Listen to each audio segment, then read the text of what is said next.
आंबेडकर संयुक्त नागरी जयंती समितीच्या वतीनं आयोजित आजच्या या कार्यक्रमात मंचावरती उपस्थित असलेले आदरणीय नितीन राऊत सर, मला ज्यांनी खूप फॉलोअप माझ्याशी केला आणि मला बोलावलं, अनेक अडचणींवर त्यांनी मात करून इथपर्यंत हा कार्यक्रम घेत आहे, ते डॉक्टर प्रदीप आगलावे सर, आदरणीय मेश्राम सर, आदरणीय गेदाम सर, आदरणीय शाजिया खान मॅडम, अतराम सर मंचावर उपस्थित असलेले आणि आजच्या या कार्यक्रमाच्या निमित्ताने सभागृहात असलेले माझ्या सर्वच बायोलॉजिकल बंधू भगिनी,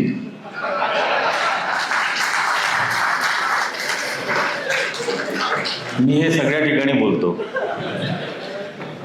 कारण बायोलॉजिकल असल्यामुळे आपल्याला आनंद, दुःख, संघर्ष, एकमेकाच्या आनंदात आनंद मानणं, एकमेकाच्या दुःखात दुःख समजणं किंवा एकमेकाच्या संघर्षाचा सन्मान करणं, या सगळ्या गोष्टी आपल्या आयुष्यात आहेत.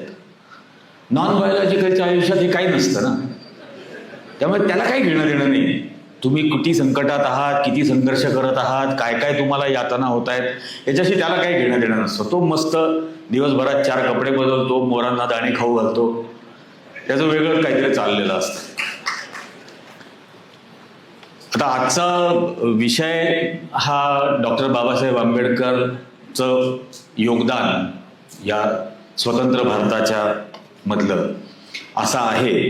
पण मी थोडंसं आधी सांगतो की माझ्या एका मित्राने, डॉक्टर मित्र आहे, त्यांनी डायबिटीसवर एक पुस्तक लिहिलं आणि त्यांनी पुस्तक लिहिल्यानंतर त्याच्या प्रकाशनाच्या कार्यक्रमाला येशील का असं मला सांगितलं. मी गेलो, त्यांनी मला बोलायला सांगितलं. तर झालं असं की मी पहिले 2 मिनिट डायबिटीस, त्याच्यानंतर 48 मिनिटं नागपूरचा गुरांचा डॉक्टर, नॉन बायोलॉजिकल, तडीपार या सगळ्यांबद्दल बोललो. शेवटची 2 मिनिटं पुन्हा डायबिटीस. मी असं म्हटलं की डायबिटीस बद्दल मला फारशी माहिती नाही, कारण मला काही नाहीये डायबिटीस. त्याच्यापेक्षा एक भयंकर रोग आहे, त्याच्याबद्दल मला माहिती आहे, त्यामुळे मी त्याबद्दल बोलणार. त्यामुळे मी ते सगळं बोललो. त्यामुळे हा विषय मांडत असताना बऱ्याच वेळेला बाबासाहेब आंबेडकरांचं योगदान हे असं उलट्या हाताने घास भरवल्यासारखं येईल, म्हणजे ते समजेल. कारण आज काय होतं हे बोलणं जास्त गरजेचं आहे. तर त्याबद्दल मी आधी तुमची सगळ्यांची दिलगिरी व्यक्त करतो. आपण सर्वांनी उद्देशिकेचं वाचन केलं. किती ओळींची आहे हे उद्देशिका? या उद्देशिकेमध्ये ओळी किती आहेत? या संपूर्ण उद्देशिकेमध्ये एक पूर्णविराम आहे, फक्त एक. म्हणजे एका वाक्यामध्ये या स्वतंत्र भारताचा आत्मा ज्या माणसाने बांधला तो किती महान असेल हे वेगळं सांगायची गरजच नाहीये. खरं एका ओळीमध्ये इतक्या महाकाय देशाचा आत्मा मांडणं आणि या मार्गावरच हा देश चालायला पाहिजे हे सांगणं. आम्ही पत्रकारितेमध्ये असताना माझा हा आग्रह असायचा, बरेच फिंगर वगैरे बातम्यांचं हे पाठवायचे की म्हणजे पिच करणं आम्ही म्हणतो, तेव्हा मी त्यांना म्हणायचो की एका ओळीत तुला कोणती बातमी करायची हे मला सांग, एका ओळीत. याचं कारण असं की त्या बातमीबद्दलची किती स्पष्टता आणि क्लॅरिटी तुझ्या मनात आहे हे मला समजलं पाहिजे, ते एका ओळीत सांगता आलं पाहिजे. तरच खऱ्या अर्थाने तू ती बातमी करण्यासाठी तयार आहेस, तुझी पूर्वतयारी झालेली आहे. आणि मग हे साध्या बातमीसाठी इतकं महत्वाचं आहे, तर संपूर्ण देशाचा कारभार कसा चालावा हे एका ओळीमध्ये सांगणं हा एक भाग. दुसरा, हे पहिलं जगातलं संविधान जे या देशातल्या लोकांनी या देशातल्या लोकांना अर्पण केलं. हे कुठल्या देवाला नाही, कुठल्या धर्माला नाही, इंग्लंड सारखं कुठल्या राणीला नाही, कोणालाच नाही. ही लोकांनी लोकांना अर्पण केलं. ही या देशातल्या शासनाने, देशातल्या नागरिकांनी एकमेकांना दिलेली कमिटमेंट आहे. It is a social contract एकमेकाबरोबर केलेलं आहे आणि त्याप्रमाणेच हे चालवलं पाहिजे. याशिवाय जगातलं पहिलं जेंडर न्यूट्रल, जगातलं पहिलं रेस न्यूट्रल असं संविधान. आता आपण बरेच जण बोलतायत की महिलांना मतदानाचा अधिकार. माझं ऍक्च्युली त्याच्याबद्दलचं पुस्तक या आठवड्यात लिहून पूर्ण होईल. कोविडच्या काळामध्ये म्हणजे माझी नोकरी बिक्री गेली होती, ते लोया प्रकरणामध्ये वगैरे ते बरेच प्रकार झाले होते. पण कोविडच्या वेळेला म्हणजे मी मुळात इन्व्हेस्टिगेटिव्ह जर्नलिझम केलेलं होतं आणि मला असं रम्य भूतकाळात वावरत राहणं हे काय आवडत नाही. त्यामुळे आपण आता काय करायचं हे जास्त महत्वाचं होतं. त्यामुळे काहीतरी शोधायचं. तर माझ्या मनात त्यावेळेला असं आलं होतं की भारताची पहिली मतदार यादी कशी तयार झाली, स्वतंत्र भारताची. आणि आज मुलांना किंवा मुलींना असं वाटतं की मतदार यादीमध्ये नाव नोंदवायचं म्हणजे काय करायचं, तो वयाचा दाखला पाहिजे, रहिवासी दाखला पाहिजे, कार्यालयात जायचं, नाव नोंदवायचं, झालं मतदार. पण ही बनवत असताना काय धोरणात्मक निर्णय होते आणि मग ते धोरणात्मक निर्णय घेत असताना या देशाचं त्यावेळेचं नेतृत्व हे काय विचार करत होतं, काय काय घडत होतं त्यावेळेला, हे जाणणं खूप महत्वाचं आहे. त्यामुळे निवडणूक आयोगाच्या 1600 फाईल्स आर्काईव्ह केलेल्या त्या आता आहेत की नाही माहीत नाही, कारण हे सगळं नष्ट करतायत. पण त्यावेळेला त्या सगळ्या 1600 आर्काईव्ह केलेल्या फाईल्स मी आणल्या आणि ती 2 वर्ष कोविडमधली वाचत होतो, रडत होतो, नोंदी करत होतो. म्हणजे 15 ऑगस्ट 47ला देश स्वतंत्र झाला. 27 ऑगस्टला पंडित नेहरूंनी राजेंद्र प्रसादांना एक पत्र लिहिलं आणि त्यांना सांगितलं की या देशाची पहिली स्वतंत्र भारताची पहिली मतदार यादी तयार करायला घ्या, कारण जनरल इलेक्शन्स घ्यायच्या आहेत. आणि ती मतदार यादी डॉक्टर आंबेडकरांची माझी चर्चा ऑलरेडी झालेली आहे. 21 वर्षाचा प्रौढ आणि 180 दिवसाचं डोमिसाईल या 2 निकषांवर तयार करायची. तर प्रशासनाची तयारी पूर्ण करा. आणि त्यात त्यांनी असं सांगितलं की कालपर्यंत ऑब्स्ट्रक्टिव्ह असलेली ब्युरोक्रेसी आज अचानक कोऑपरेटिव्ह होईल असा भ्रमात राहायचं कारण नाही. त्यामुळे देशभरातल्या ऍडमिनिस्ट्रेशनला पत्र पाठवा आणि संभाव्य अडचणी काय येतील हे आधीच विचारून घ्या. त्यावर राजेंद्र प्रसादांनी विचारलं की असं का. तेव्हा ते म्हटले की उद्या एखादा निर्णय हा लाल फितीमध्ये अडकू नये म्हणून उद्या काय अडचणी येऊ शकतात हे आजच विचारून घ्या. त्या सगळ्याबद्दलचे निर्णय आपण आधीच घेऊ. आणि म्हणजे हे ज्याला आपण इंग्लिशमध्ये प्रीएम्प्टिव्ह म्हणतो, तो हा प्रीएम्प्टिव्ह प्रकार हा केलेला होता. त्याची कोर कमिटी बनली. डॉक्टर राजेंद्र प्रसाद, डॉक्टर बाबासाहेब आंबेडकर, पंडित नेहरू, राव आणि आणखीन 4 ब्युरोक्रॅट्स, हे 8 जण दर 15 दिवसातून एकदा दोनदा भेटायचे. आणि देशभरामध्ये ही पत्र पाठवली. प्रशासनाला पत्र पाठवल्यानंतर देशभरामधून पत्रांचा ओघ सुरू झाला. त्या रेकॉर्ड प्रमाणे 7,92,000 पत्र आली. म्हणजे ती लोकांकडून आली, प्रशासनाकडून आली, संघटनांकडून आली, राजकीय पक्षांकडून आली. आलेल्या प्रत्येक पत्राचं जास्तीत जास्त 14व्या दिवशी उत्तर दिलं. ती आज जशी सरकारी उत्तरं असतात की तुमचं पत्र मिळालं, संबंधित विभागाला पाठवलं, टाटा, असं नाही. त्या व्यक्तींनी किंवा संघटनांनी किंवा पक्षांनी जो स्पेसिफिक प्रश्न विचारलाय, शंका विचारली आहे, सूचना केली आहे, त्याबद्दलचं स्पेसिफिक उत्तर आज कल्पनाच करू शकत नाही. त्यावेळेला कम्प्युटर्स नव्हते, त्यावेळेला टाईपरायटर्स इतके पण नव्हते. हे कसं केलं असेल आणि त्याचं रजिस्टर मेंटेन केलं की आलेल्या पत्राचं जास्तीत जास्त 14व्या दिवशी उत्तर जात आहे का आणि ते 14व्या दिवसाच्या आत उत्तर जावं याच्यासाठी ही कोर कमिटीची मीटिंग. त्या दरम्यान प्रत्येक वेळेला मुंबईच्या रिफॉर्म कमिशनरनी पत्र पाठवलं आणि त्यांनी पहिल्यांदा विचारलं की 21 वर्षाचं वय कसं ठरवायचं. त्याच्यानंतर मुंबईतल्या पेव्हमेंट ड्वेलर्स, फुटपाथवरती, चाळींच्या जिन्याखाली वगैरे असे जे राहणारे आहेत, दुकानांमध्ये राहणारे आहेत, यांचं काय करायचं. त्यांनी आणखीन एक प्रश्न विचारला की ट्रान्सजेंडर्सचं काय करायचं.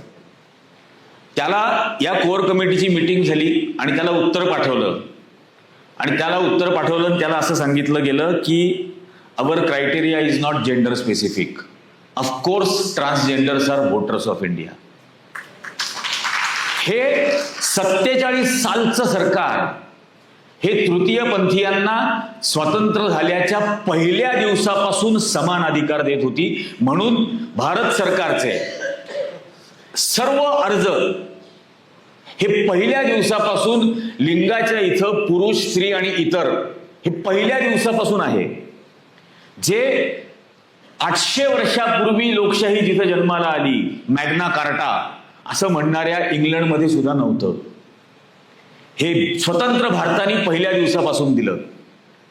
त्याच्यानंतर त्यांनी सांगितलं की हा 21 वर्षाचा प्रश्न फक्त मुंबईचा नाही, हा देशभरात आहे. त्याच्यामुळे कारण साक्षरतेचं प्रमाण 9%, 10%, निरक्षरांची संख्या 91%, साक्षरांकडे सुद्धा जन्माचे दाखले नाहीत कारण घरामध्ये डिलिव्हरी व्हायच्या. तर त्याच्यावरती उपाय म्हणून नेहरूंनी त्यावेळेला असं सांगितलं की देशभरामध्ये गावागावात वस्तीमध्ये दवंड्या पिटवा. म्हणजे त्याच्यातलं शब्द आहे on the beats of drum, म्हणून माझ्या पुस्तकाचं नाव सुद्धा मी on the beats of drum असंच ठेवणार आहे. तर on the beats of drum announcement करा, लोकांना सांगा की अशी अशी मतदार यादी बनवायची आहे, तुमचं वय कसं ठरवायचं हे तुम्ही आम्हाला सांगा. त्यावर पुन्हा त्या बैठकीत राजेंद्र प्रसादांनी विचारलं, आणि खरोखर ती मिनिट्स वाचताना रडू येतं. राजेंद्र प्रसादांनी विचारलं की हे कसं काय करता येईल, तेव्हा त्यांनी सांगितलं की हे करून दाखवावं लागेल. कारण या देशातल्या लोकांना लोकशाही नावाचा शब्द फक्त ऐकलाय, ती कशी असते हे माहित नाही. हे सगळं आजच्या संदर्भाने खूप महत्वाचं आहे. ज्या वेळेला आपल्या प्रशासनाचा माणूस या देशातल्या गोरगरीब, दरिद्री, निरक्षर आणि मागास माणसाच्या झोपड्याच्या दारात जाईल आणि त्याला विचारेल की तुझं वय कसं ठरवायचं हे तू आम्हाला सांग, तेव्हा नेहरूंचं वाक्य आहे, the democracy will find its roots. लोकशाहीची मुळं त्या झोपड्याच्या दारात जन्माला येतील, लोकांच्या मनातल्या आकांक्षा जन्माला येतील. लोकांना वाटेल अरे लोकशाही अशी असते ज्यात मी सरकारला सांगतो आणि त्याप्रमाणे सरकार करते. आज होतं का तसं? आज विचारतं का कोणी तुम्हाला? हे होतं आधी. आणि हा अख्खा कॉन्टेक्स्ट महत्वाचा का ठरतो की भारतातल्या पहिल्या निवडणुका 1937 साली ज्या झाल्या, प्रांतिक निवडणुका, त्या 1935च्या गव्हर्नमेंट ऑफ इंडिया ऍक्ट प्रमाणे झाल्या. आणि त्यावेळेची मतदार यादी ही क्वालिफाईड फ्रँचाईज होती. म्हणजे मतदार कोण असेल तोच जो पदवीधर आहे, जो इन्कम टॅक्स पेयर आहे, जो प्रॉपर्टी ओनर आहे, आणि त्याच्याच घरातल्या बायका. आणि बायकांची मतदार यादीमध्ये ओळख लिहिलेली असायची. निरंजनची आई, निरंजनची पत्नी, निरंजनची मुलगी. निरंजन मेला की तिचा मतदानाचा अधिकार गेला. आणि इथे या देशाचं नेतृत्व सांगतंय 21 वर्षाचं प्रौढ, कोणी का असेना. म्हणजे भारत, पाकिस्तान, बांगलादेश या ब्रिटिश इंडियाची मतदार यादी बनली होती 2,80,00,000 2,80,00,000. आणि इथं किती बनेल, केवढी मतदार यादी असेल याचा कोणालाच अंदाज नाही. पण देशभर अशी पत्र पाठवली गेली. मुंबईतल्या पेव्हमेंट ड्वेलर्सच्या बाबतीमध्ये त्यांनी असं सांगितलं की देशभरातले जे पेव्हमेंट ड्वेलर्स असतील, जे फुटपाथवर राहतात, जे चाळींमध्ये राहतात, जे जिन्याखाली राहतात, जे हॉटेलांमध्ये नोकरी करतात आणि तिथं झोपतात, त्या एस्टॅब्लिशमेंटचा जो नंबर असेल तो त्यांचा घर क्रमांक समजा आणि त्यांना मतदार यादीत घ्या. हो, अच्छा. तर त्या एस्टॅब्लिशमेंटचा क्रमांक हा घर क्रमांक समजा, पण त्यांना मतदार यादीत घ्या. आसामच्या रिफॉर्म कमिशनरने, कारण हे SIRचा जो मूर्खपणा आहे हा आसामपासून सुरू झाला, CA NRC पण तिथून पहिल्यांदा सुरू झालं. तर आसामच्या रिफॉर्म कमिशनरनी तिथं असं सर्क्युलर ऑलरेडी काढलेलं होतं की बंगाली भाषा बोलणारे जे हिंदू ईस्ट पाकिस्तानमधून आसाममध्ये आलेले आहेत ते एक दिवशी आसामला बंगिस्तान करून टाकतील, कारण ते बंगाली बांगला भाषा बोलतात आणि ते सगळे हिंदू निर्वासित होते. म्हणून यांना मतदार यादीत घेऊ नका असं तिथल्या कमिशनरनी ऑलरेडी ऑर्डर काढलेली होती. तर त्याला दिल्लीला बोलावून त्याला सस्पेंड केलं गेलं. नवीन सर्क्युलर काढलं गेलं की या सर्वांना मतदार यादीत घ्यायचं. मग प्रश्न निर्माण झाला की 180 दिवसाच्या डोमिसाईलचं काय करायचं. तेव्हा त्यांना सांगितलं निर्वासितांच्या छावणीचा क्रमांक हा घर क्रमांक समजा आणि त्यांच्याकडून फक्त एक अंडरटेकिंग घ्या की उरलेलं आयुष्य ते भारतात राहायला तयार आहेत. एवढ्या गोष्टीवरती त्यांना भारताचं मतदार बनवलं गेलं. अशा अनेक गोष्टी घडत होत्या. म्हणजे एक अत्यंत महत्वाचं एकाने असा प्रश्न विचारला होता की घरांचे क्रमांक मतदारसंघांच्या ब्लॉकमध्ये हे कोणत्या दिशेने कुठल्या दिशेकडे द्यायचे, म्हणजे पूर्वेकडून पश्चिमेकडे घर क्रमांक द्यायचे का उत्तरेकडून दक्षिणेकडे घरांचे क्रमांक द्यायचे. हे खूप महत्वाचा होता. ईस्ट वेस्ट का नॉर्थ साऊथ. त्याच्यावरती त्या बैठकीमध्ये डॉक्टर बाबासाहेब आंबेडकरांनी सांगितलं की घरांचे क्रमांक हे north east to south west आणि south east to north west अशा दिशांनी द्या. तेव्हा राजेंद्र प्रसादांनी विचारलं की असं का. तेव्हा त्यांनी सांगितलं या देशातला उच्चवर्णीय समाज हा पूर्व पश्चिम आणि उत्तर दक्षिण दिशांना राहतो. उरलेला सर्व बहुजन हा इतर दिशांना विखुरलेला असतो. आणि पूर्वग्रह दूषित जर अधिकारी असेल तर तो याला मतदारांना म्हणजे बहुजन समाजाच्या मतदारांना मतदार यादीतून वगळेल. असं होऊ नये म्हणून घरांचे क्रमांकच अशा दिशेने द्या की ती सर्वसमावेशक यादी बनेल. महिलांच्या बाबतीमध्ये महिलांनी असं सांगितलं की आमचं नाव आमच्या नवऱ्याला माहिती आहे तेवढं पुरेसं आहे, ते सरकारी अधिकाऱ्याला माहीत असायची काही गरज नाही, त्यामुळे आम्ही आमचं नाव नोंदवणार नाही. मग जनजागृतीच्या मोहिमा राबवल्या गेल्या, रेडिओवरून जाहिराती दिल्या गेल्या. सुदैवाने त्या आर्काइव्हमध्ये त्या जाहिराती सुद्धा होत्या. रेडिओवरून जाहिराती दिल्या गेल्या. त्यावेळेला महिला काँग्रेसतर्फे प्रभात फेऱ्या काढल्या गेल्या, गावागावामध्ये गाणी म्हटली गेली आणि ही जनजागृती केली गेली की या नावाबरोबर तुमचे अधिकार, हक्क आणि कर्तव्य निश्चित होणार आहेत आणि पती हयात नसताना सुद्धा ते शाबूत राहावे म्हणून तुमचं नाव नोंदवा. आणि मग 1.25 कोटी महिलांनी नाव नोंदवलं त्याच्यात. हे प्रचंड मोठं आहे. म्हणजे ते असं 1 तासाभराच्या भाषणात सांगताच येऊ शकत नाही. हे सगळं झालं. हे झाल्यानंतर रावांनी नेहरूंना पत्र लिहिलं की एक आणखी सांगतो. नॉर्थ ईस्ट मध्ये ह्याचं हेडक्वार्टर बनवलं गेलेलं होतं आणि तिथे लाखोच्या संख्येने आदिवासी हे डोंगरातून जंगलातून मिरवणुका मोर्चा काढून त्या मुख्यालयापर्यंत पोहोचले की आमची नावं घ्या मतदार यादीत. तेव्हा तो निवडणूक अधिकारी म्हणाला की तुम्हाला काय माहिती निवडणुका. त्यावर ते म्हणाले आम्ही शेकडो वर्ष आमचा गावचा प्रमुख सुद्धा निवडतो, त्यामुळे निवडणुका तुमच्यापेक्षा जास्त आणि आधीपासून आम्हाला माहिती आहेत, आम्हाला घ्या मतदार यादीत. आणि मग त्यांना मतदार यादीमध्ये घेतलं गेलं. हे सगळं झाल्यानंतर रावांनी जे पत्र पाठवलं त्यात त्यांनी लिहिलं की 18,92,00,000 मतदार, 49.1% लोकसंख्येचा समावेश असलेली 388 यार्ड उंच एवढी मतदार यादी बनवली गेलेली आहे. आणि I cannot believe that this is a reality. त्याच्यावरती नेहरूंनी एका ओळीचं उत्तर लिहिलं, this is a reality because somebody imagined it. हे वास्तवात आलंय कारण याची कोणीतरी कल्पना केली होती. हे प्रॉफिटिक आपण ज्याला म्हणतो त्या प्रकारचं वाक्य आहे. आणि का हे नेतृत्व म्हणजे मतदार यादी बनवताना तुम्ही जेव्हा ठरवताय की 21 वर्षाचं वय निश्चित ठेवायचं करायचं, त्यावेळेला घटनेतल्या कुठल्या कलमाच्या आधारावर तुम्ही हा निर्णय घेताय.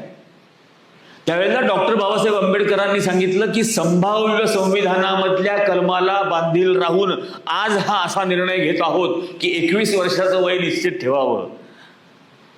म्हणजे अडचणी येत होत्या, अडचणींवर मात कशी करायची हे देशाचं नेतृत्व ठरवत होतं. ते असं रडत नव्हतं की 150 वर्षाची इंग्रजांची घाण साफ करायची आहे किंवा 800 वर्षाची मोगलांची घाण साफ करायची आहे. नाही, ते कसं करायचं हे त्यांना पहिल्या दिवसापासून ठरलेलं होतं. आणि म्हणून मी सारखं म्हणतो की आजची संपूर्ण धडपड ही लोकांना मतदार यादीतून वगळता कसं येईल यासाठी चाललेली आहे. माझी भयंकर इच्छा आहे की माझं नाव मृतांच्या यादीमध्ये यावं.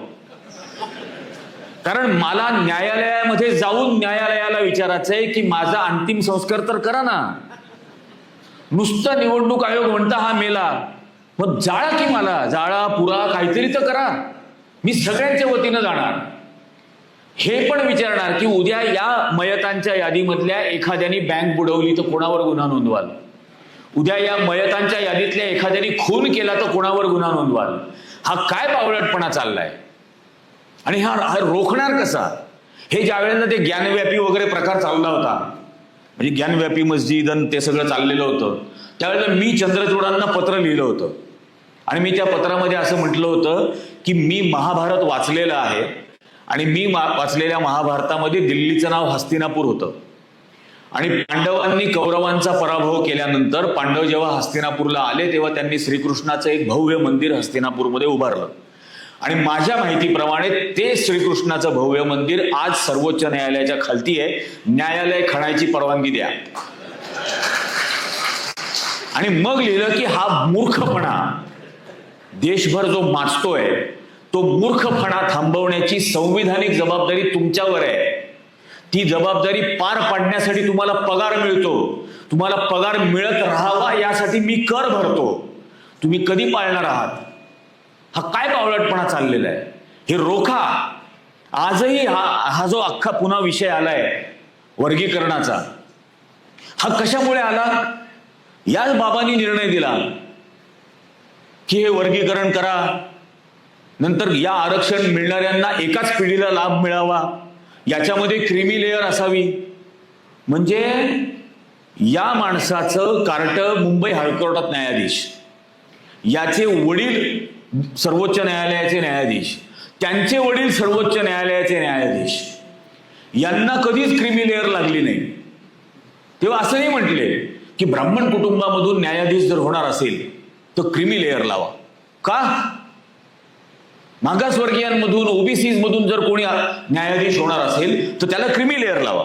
आणि तुम्ही काय वेगळे पडले? त्यांना क्रीमी लेअर नाही लावायची.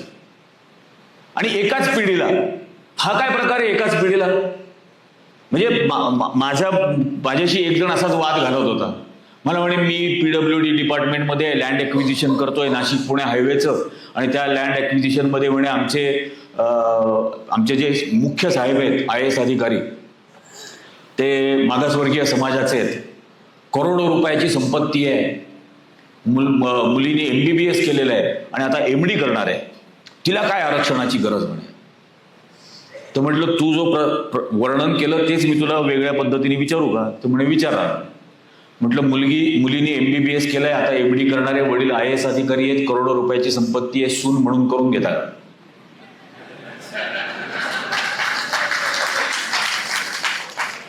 सून म्हणून करून घ्या ना. थोडं हे काय काहीतरी म्हटलं एक्झॅक्टली याच्यासाठीच आरक्षण आहे. ते संपत्ती किती आहे, ते हुद्दा नोकरीचा काय आहे, अधिकार काय आहे वगैरे यासाठी नाही, सामाजिक दृष्ट्या बरोबरीचं समजता का? आणि ते होत नाही तोपर्यंत आरक्षण राहणारच. त्यामुळे त्या आरक्षणाच्या विरोधात भांडण्याऐवजी स्वतःला सुधरवा. आजही बघा महात्मा फुलेंच्या जीवनावरती चित्रपट बनल्यानंतर ते सांगलीमध्ये ब्राह्मण संघटनेची बाई गेली जिल्हाधिकाऱ्याकडे तक्रार करायला की ते महात्मा सावित्रीबाईंवरती शेण फेकत असल्याची दृश्य दाखवल्यामुळे आमच्या बटूंच्या भावना फार दुखावतात. अरे नालायकांनो, शेण फेकलं तेव्हा नाही दुखावल्या? साधी गोष्ट आहे ना. तुमच्या बटूंना शिकवा लहानपणापासून की ते जे घाणेरडं कृत्य केलं ना ते अत्यंत निंदनीय कृत्य होतं, ते वाईट होतं, ते पापी कृत्य होतं, आणि म्हणून ते सगळं बदलणं जाणं गरजेचं होतं. आणि हे आपल्या लक्षात राहावं म्हणून असे चित्रपट बघायलाच पाहिजेत की काय नाही करायचं आपण, हे आपल्या पोरांना आपल्या बटूंना कळायला हवं म्हणून हे चित्रपट बघायचे. त्याच्या विरोधात काय सांगताय की हे दाखवल्याने दुःख होतं? म्हणजे हे असं निवेदन देताना सुद्धा लाजा वाटायला पाहिजेत. खरं ते तर वाटतच नाही. आणि मग आपण जे काही म्हणत असतो की खरंच आलेली आहे का समता समानता? या लोकांकडे आरपार बघता आलं पाहिजे. 26 जानेवारीला आमच्याकडे नाशिकला तो जळगावचा केळीवाल्यांनी बाबासाहेब आंबेडकरांचं नावच नाही घेतलं. त्यांनी नाव नाही घेतलं म्हणून माधवी जाधव ही एकदम उसळून गेली. ती आमच्याच अभ्यासिकेमध्ये अभ्यास करायची आणि त्याच्यातून तिने परीक्षा दिली, त्यातून नोकरी मिळाली. तर ती उसळून उठली तिथं आणि तिने त्याचा विरोध केला. तिला उचलून पोलीस स्टेशनला घेऊन गेले. आणि तिचा मला फोन आला आणि मला म्हटले की ते असं म्हणतात की हे बघ भाषण आणि याच्यामध्ये कुठे अपमान केलाय बाबासाहेबांचा. म्हटलं थांब थोड्या वेळ, मी आधी एक व्हिडिओ करतो मग तुझ्याकडे येतो तिथं. मग मी हे केलं की यांच्या प्रशिक्षणामध्ये शाखांमधून हे शिकवलं जातं की अनुल्लेखात अवज्ञा करायची, अनुल्लेखात अवज्ञा, आणि त्यांचा उल्लेख न करणं हाच अपमान आहे. पहिली गोष्ट. दुसरी गोष्ट, नंतर दिलेल्या मुलाखतीमध्ये हा म्हणतो की मी समरसता मानतो. हा पुन्हा एकदा बाबासाहेबांचा आणि संविधानाचा केलेला अपमान आहे, कारण संविधान समरसता नाही सांगत, समानता सांगतो.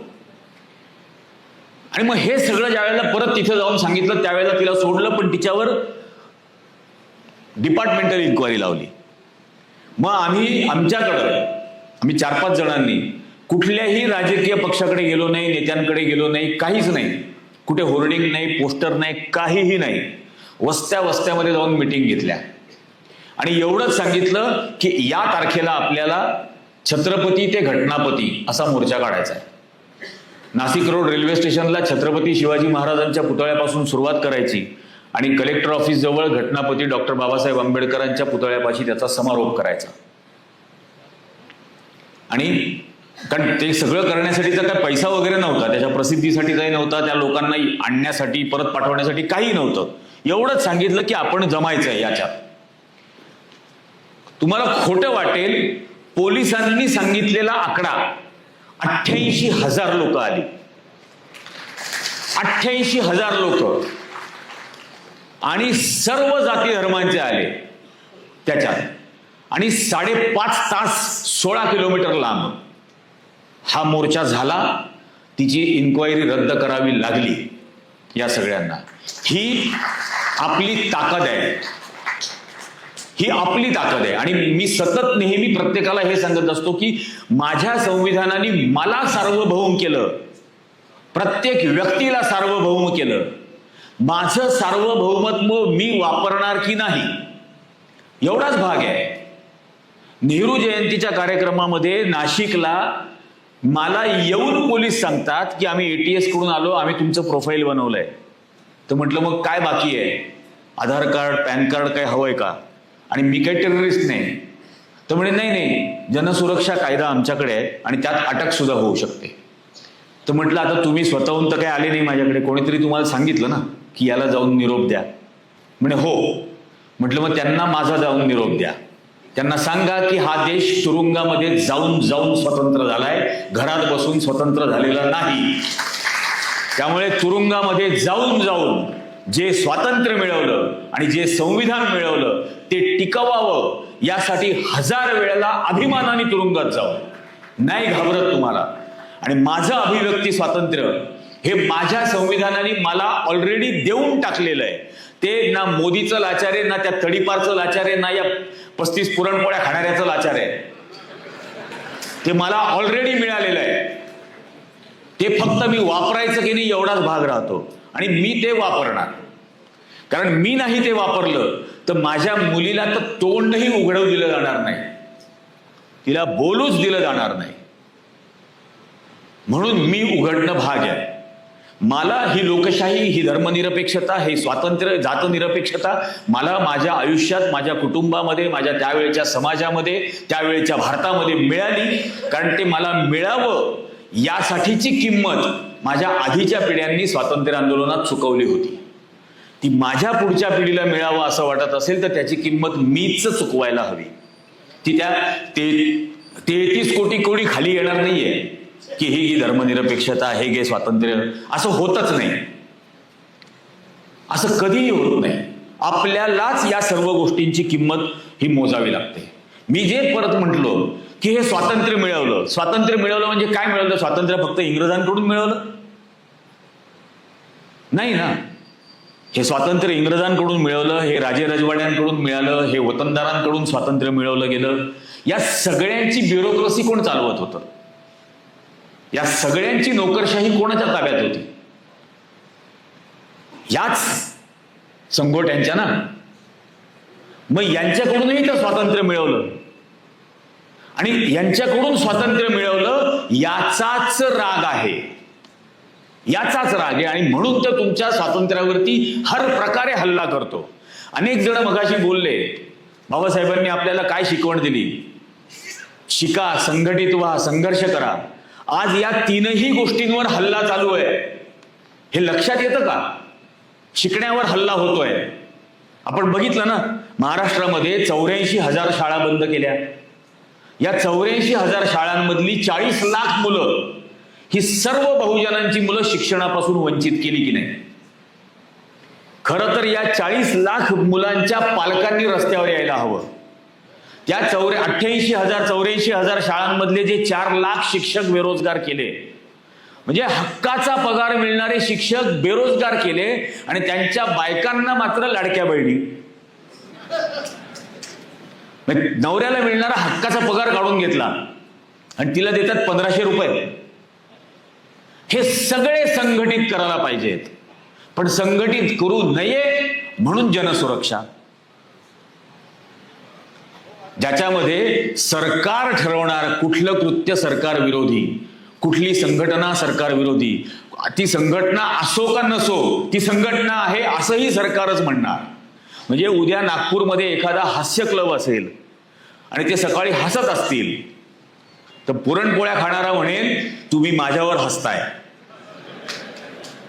तुम्ही सरकारवर हसताय, आलात कसे इथं? ते समजा तुम्ही सांगितलं आम्ही रिक्षाने आलो, तो रिक्षावाला फॅसिलिटेटर आहे, त्यांनी फॅसिलिटेट केलं हे सरकार विरोधी कृत्य, त्याला 7 वर्ष तुरुंगवास, 7 लाख रुपये दंड. तुम्ही हसलात, तुम्ही 10 वर्ष तुरुंगवास, तुम्हाला 10 लाख रुपये दंड. म्हणजे पब्लिक सेफ्टी ऍक्ट, जनसुरक्षा कायदा, या अख्ख्या ड्राफ्टमध्ये जनसुरक्षा नावाचा शब्दच नाहीये. हा संपूर्ण ड्राफ्ट सरकारच्या सुरक्षिततेसाठी आहे. सरकारच्या म्हणजे सत्ताधारी पक्षाच्या, त्याच्या सुरक्षेसाठी जे काही करता येईल ते सगळं त्याच्यामध्ये लिहिलंय. त्याला लोकांशी काही घेणं देणं नाही त्या कायद्याला. आणि पब्लिक सेफ्टी ऍक्ट, हाच पब्लिक सेफ्टी ऍक्ट इंग्रज आणत होते त्यावेळेला भगतसिंगांनी संसदेमध्ये बॉम्ब फोडला होता की तुम्हाला कांठाळ्या बसतील एवढा आवाज झाला पाहिजे म्हणून बॉम्ब फोडतोय. पब्लिक सेफ्टी ऍक्ट तो इंग्रज नाही आणू शकले, पण इंग्रजांच्या गुलामांनी आणला. आणि त्यांना असं वाटतंय की याला लोक घाबरतील. म्हणजे किती येडेपणा आहे हा. ते दादा, मी तपोवनाचं आंदोलन केलं, ते तपोवन अख्खं तोडणार होते. त्यावेळेला यांचाच एक जण मला फोन करून सांगतो तुझा काटा काढू म्हणे. वेडा झाला का? मला तू ओळखलंच नाही म्हटलं. मग तो मला म्हणे तू वेडा आहेस का म्हणे. म्हटलं 100%. मी 20%, 30%, 40% असा वेडा नाहीये, 100% वेडा आहे, 100%. पण ध्येय वेडा आहे. जास्त तुझ्या नेत्याला सांग म्हटलं, जास्त शहाणपणा केला तर विधानसभा निवडणुकांच्या 1.5 वर्ष आधी त्याच्या गावात घर भाड्याने घेईल, 1.5 वर्ष तिथं राहील, रोज त्याच्या छातीच्या उराण्यावर नाचून त्याच्या विरोधात प्रचार करेन. 50 कोटी खर्च करत असेल तर 500 कोटी खर्च करायला लावेन म्हटलं. एवढा काळात घालेन. माझ्या नादी लागायचं नाही म्हणे. नाही, त्यांना संकटमोचक म्हणतात. म्हटलं माझ्यासारखं संकटच पाहिलं नाही त्याने. तू बघितलंच नाही म्हटलं माझ्यासारखं संकट. कळणारच नाही कुठून काय काय होतंय. पण या पद्धतीने इतकं भयंकर माजलेलं चाललेलं आहे. आता परवा नाशिकमधून, मी परवा मुंबईत पत्रकार परिषद घेतली. TCS च्या नावाने जे चाललेलं आहे, म्हणजे इतकी भयंकर गोष्ट आहे ती. मुळामध्ये TCSचा तपास हा कोणत्याही मुलीने केलेल्या तक्रारीवरून सुरू झाला नाही. तिने ती तक्रार ना पोलीस स्टेशनला केली, ना तिच्या ऑफिसमध्ये केली, कुठेही कोणत्याही मुलीने तक्रार केली नव्हती. यांच्या हिंदुत्ववादी संघटनेच्या एका पोरानी, कार्यकर्त्यांनी, नेत्यांनी पोलिसांकडे जाऊन तक्रार अशी केली की त्याच्या माहितीमध्ये एक हिंदू मुलगी आहे जी रमजानमध्ये उपवास करते.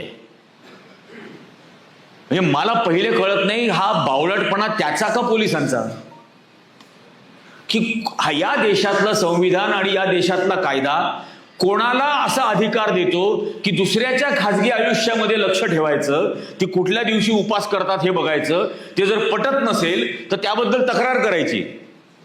कोणाला हा अधिकार आहे? पण याने जाऊन तक्रार केली, मग मूर्खपणाला एकदा सुरू झाला की त्याच्यात चढावड लागते ना. यांनी अशी तक्रार दाखल करून घेतली. मग यांनी असं सांगितलं पोलिसांनी की आम्ही त्या TCSच्या ऑफिसमध्ये हाऊसकीपिंगच्या स्टाफच्या गणवेशात आमचे 8-10 कर्मचारी ठेवले. त्यांनी 3-4 आठवडे तिथं इन्व्हेस्टिगेशन केलं आणि मग आम्ही हा धर्मांतराच्या रॅकेटचा गुन्हा नोंदवला. म्हणजे त्यानंतर त्या निदा खानला अरेस्ट केली. 3 आठवडे अंडर कव्हर इन्व्हेस्टिगेशन करून सुद्धा त्या बावळटांना एवढं कळलं नाही की निदा खान HR हेड नाहीये, ती HR डिपार्टमेंटमध्ये पण नाहीये, ती साधी टेलिफोन ऑपरेटर, टेलिकॉलर आहे. मग कुठल्या लायकीचं इन्व्हेस्टिगेशन तुम्ही केलं? कुठल्या लायकीची माणसं तिथं ठेवली होती? काय करत होतात? नंतर TCSने यांचं थोबाड फोडलं ना की हिचा काही संबंधच नाही, तिला फरार म्हणे, तिला ॲब्स्कॉन्डर म्हणून घोषित करणार म्हणे, नंतर तिचं दिल्ली ब्लास्टशी कनेक्शन आहे. ती बिचारी लग्न झाल्यानंतर मुंबईला ट्रान्सफर घेतली होती. काही महिन्यांपूर्वी ती मुंबईला ट्रान्सफर घेतली होती, घरी राहत होती, प्रेग्नंट होती म्हणून आई वडिलांकडे गेलेली होती. ती प्रेग्नंट असताना तुम्ही यांना अरेस्ट करता तिला, ज्या प्रकरणाशी तिचा कवडीचा संबंध नाही त्याच्यामध्ये. इतका मूर्खपणा या सगळ्या त्या केसमध्ये. आणि केवळ धार्मिक ध्रुवीकरण करायचं, त्या खरात प्रकरणावरून लक्ष लोकांचं वळवायचं. कारण खरात प्रकरणाचा एक पॉलिटिकल पर्पज होता ना. 1 वर्षापूर्वी FIR सरकारकडे होती. 1 वर्षापूर्वी 1 वर्ष खरातला काही नाही केलं. अजित पवारांचा मृत्यू झाल्यानंतर खरातला अटक केली आणि मग तो जो काही पॉलिटिकल पर्पज होता, खरातच्या खांद्यावर बंदूक ठेवून ज्याच्यावर निशाणा साधायचा होता तो साधला. ज्याला घाबरवायचं बिचकवायचं होतं त्याला घाबरवून बिचकवून झालं. त्याच्यापर्यंत ही माहिती पोहोचवली गेली की एवढे व्हिडिओ आमच्याकडे आहेत तर तुझे पण आहेत, त्यामुळे बचके रहो, हा इशारा त्याला दिला. आणि ही टिपिकल पद्धत आहे ना. ट्रॅफिक पोलीस जसं करतात त्याप्रमाणे रिक्षावाला घाबरला, त्याचा जो परिणाम व्हायचा होता ते झालं. आता खरात प्रकरणाचं राजकीय उद्दिष्ट सफल झाल्यानंतर त्याच्यावरचं लक्ष वळवायला पाहिजे ना. कारण लोकांनी मागं नको पडायला की आणखीन व्हिडिओ दाखवा, आणखीन व्हिडिओ कोणाचे आहेत, कोणाकोणाचा संबंध आहे, हा काय करत होता, तो काय करत होता, ते काय करत होते. आहे ना, चंद्रकांत पाटलांबरोबरचे फोटो आहेत. त्या आणखीन कोण त्याचा राजीनामा घेतला, तो छोटा बळी आहे.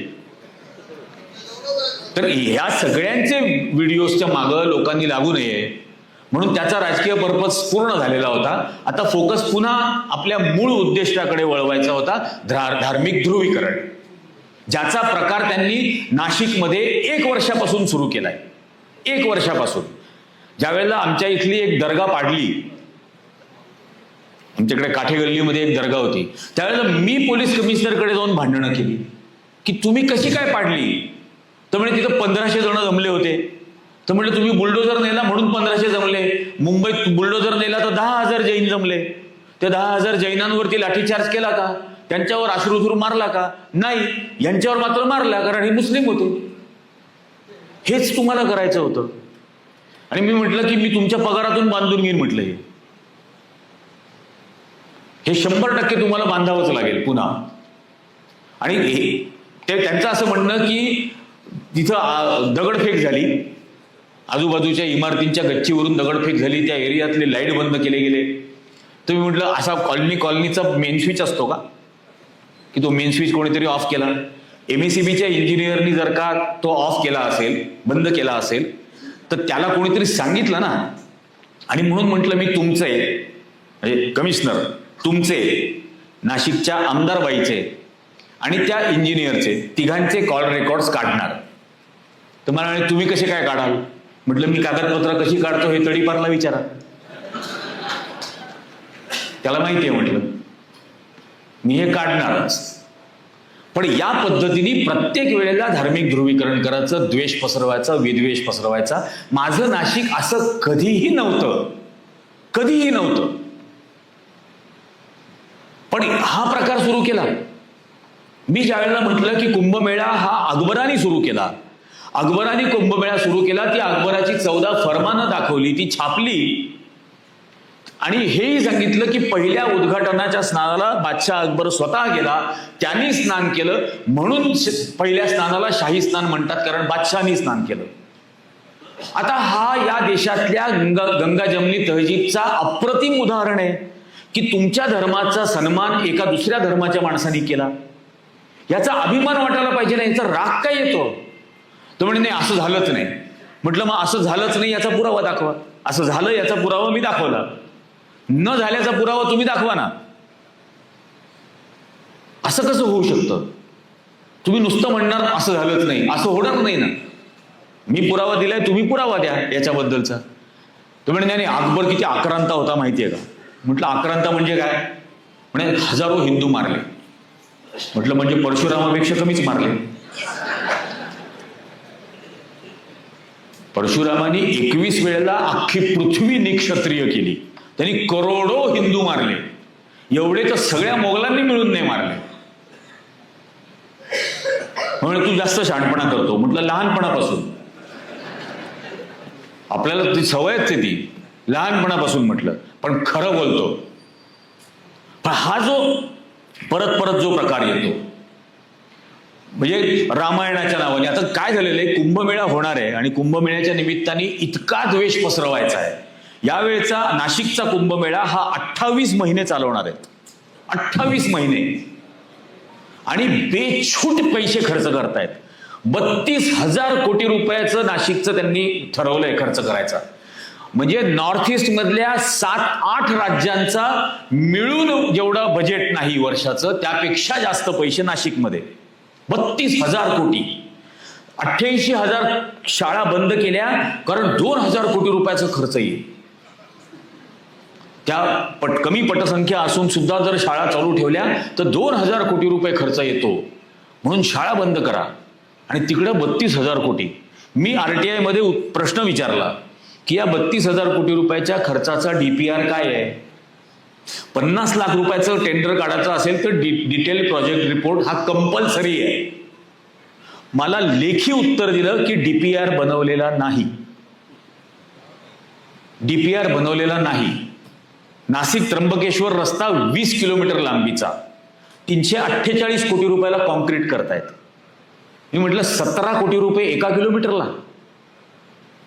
चांदीचं पत्र लावणार आहात का? 17 कोटी रुपये.